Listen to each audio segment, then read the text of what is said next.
Want to share your live location on Android phone? Follow the simple steps. So first of all, let's open up our Google Maps application. And yeah, prior we do that, make sure that you have your GPS services enabled. How to do that? Simply swipe down twice from the top of your screen and locate your location services. So tap on them. If they glow with a blue color or with any kind of color at all, it depends on your phone model, it means that they're on. That's a great news.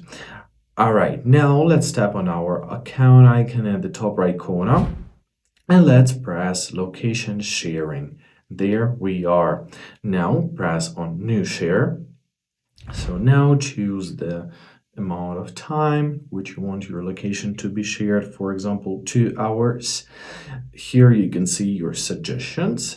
Also keep in mind that your battery percentage is going to be shared too, which is quite a good feature of a really comfortable one. Now you can choose someone from your suggestions, or you can choose any other variant such as Gmail, Messenger, Chrome, QuickShare, all kind of different messengers. So basically any variant which you can send link with. I'm gonna go with Gmail, for example.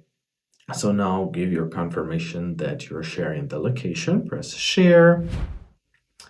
Now choose the recipient, enter the Gmail. Great. So you can create a subject if you need to, and you can write an additional message and simply press send, and basically that's it. Now your recipient is going to have your location and your battery percentage. So I hope this video was helpful. Thank you so much for watching. Have a great day. Stay safe.